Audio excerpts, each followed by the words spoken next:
Olá pessoal, tudo bem? Eu sou o professor Paulo Lacerda.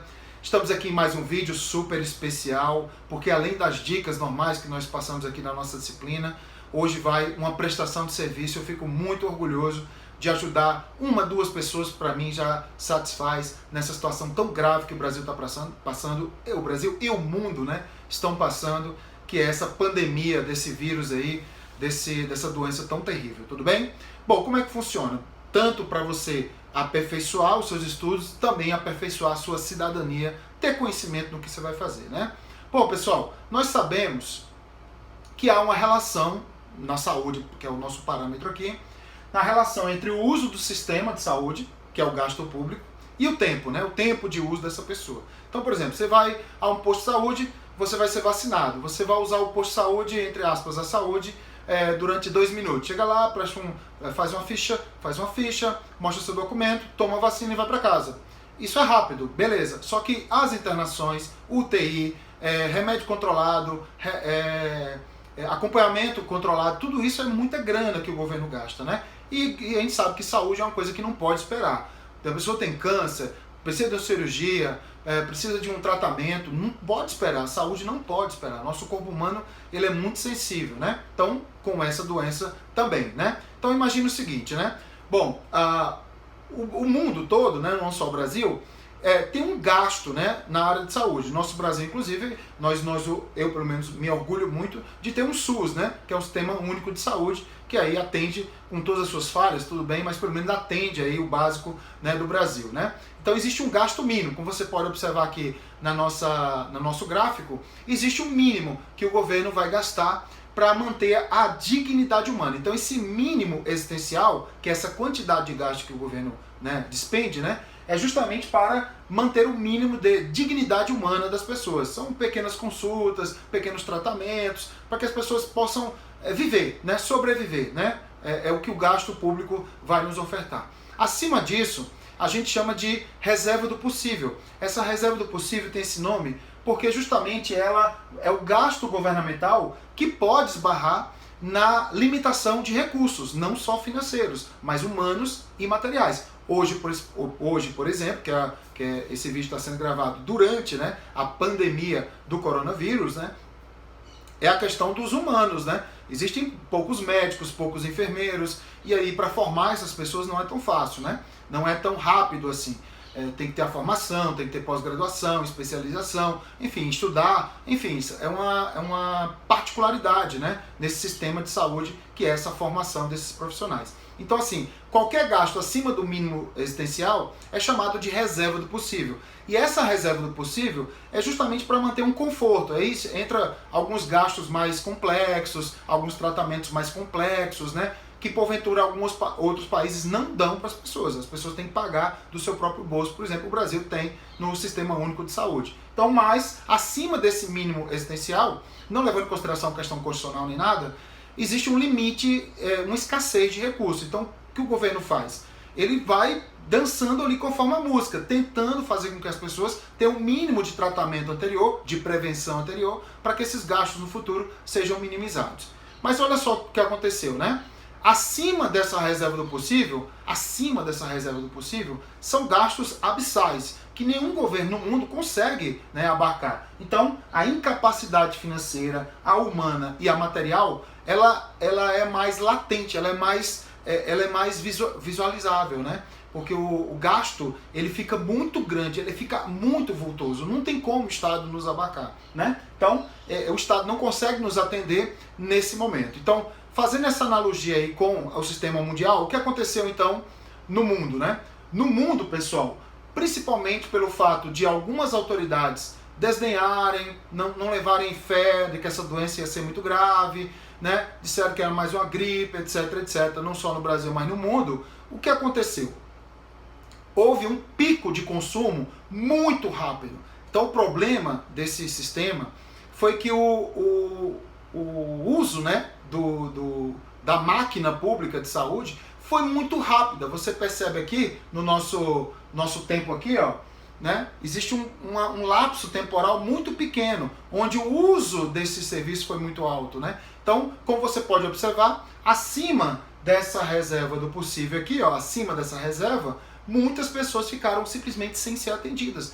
Por quê? Porque o Estado não tem condições financeiras, humanas e materiais de abarcar essas pessoas nesse lapso temporal muito curto. E aonde vem a chave, digamos assim, da solução desse problema. Vamos então ao nosso Brasil. No Brasil, na maioria esmagadora, né, dos locais do Brasil, foram tomadas atitudes muito enérgicas e muito rápidas, né, em relação a outros lugares do mundo. Então, o que o governo quer com isso? Então, imagina o seguinte: quem já foi aí a um show, né, de grandes proporções, um jogo de futebol, um jogo de vôlei, por exemplo, um jogo de basquete, enfim, uma grande atração, um grande evento. Quando você vai para esse evento, pessoal, as pessoas vão de forma intermitente. Muitos vão muito cedo para evitar fila, muitos vão perto do jogo, médio ali. Então, existe uma entrada, um fluxo mais suave naquele jogo lá. Só que na hora que termina o jogo, pessoal, o que acontece? Mesmo muita gente saindo antes, é que todo mundo vai sair ao mesmo tempo. E aí vai usufruir de táxi, sistema de aplicativos, transporte público, carona. E aí vai gerar aquela bagunça, digamos assim. Quem já saiu do jogo, de um show, de um grande show, por exemplo, sabe o que eu estou falando, né? E aí tudo fica complicado. Preço de produto, como você vai chegar em casa, você fica esperando, você fica irritado. É a mesma coisa. Se você vai usufruir do sistema de saúde ao mesmo tempo do que milhões de pessoas, porque todas estão infectadas, e assim, como eu falei, tudo bem, o índice de mortalidade em relação aos infectados ainda é baixo. Você vai dizer assim, mas a doença não está matando tanto. Tudo bem, mas o problema não é a quantidade de mortos, né, em relação ao sistema de saúde. Claro que o problema é a relação de mortalidade. Todo mundo quer que as pessoas não morram, né? Mas em relação ao sistema de saúde, usar ao mesmo tempo o sistema de saúde vai entrar em colapso, como está aqui, ó, exemplificado no nosso gráfico. Isso é matemático. Não vai dar tempo as pessoas usufruírem. Se as pessoas não vai dar tempo, não, desculpa.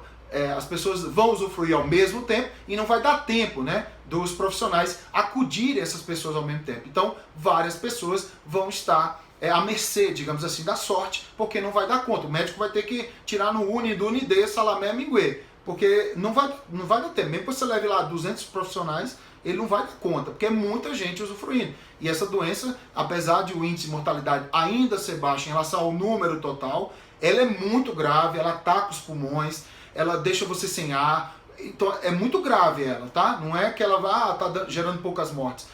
Não é para gerar nenhuma, na verdade, né? Então quem sobrevive tem muitas sequelas, inclusive podem gerar sequelas no futuro. Então, voltando à ideia do jogo de futebol. Então, se muitas pessoas saem do jogo de futebol ao mesmo tempo, entra em colapso o sistema de transporte, de carona, enfim, de tudo, né? De usufruir. Você vai comprar ali uma água, no final não tem mais, porque é muita gente usufruindo ao mesmo tempo. Então, o que o Estado quer nessa quarentena, né, obrigatória, inclusive, que o Estado adotou ineditamente, né? O Brasil hoje está parado, todo mundo está em casa, ou pelo menos a maioria das pessoas. É que as pessoas usufruam do sistema de saúde com um lapso temporal mais longo, não ultrapassando essa reserva do possível. Por quê? As pessoas vão usufruir o sistema de saúde, vão usar o sistema de saúde, vão ser curadas, não vão morrer, e vão abrir espaços, né, para outras pessoas usufruírem, porque o UTI não é uma coisa que você entra hoje e sai amanhã, pessoal. É muito raro. Você tem que ficar mais tempo lá, inclusive por questões até de outras doenças.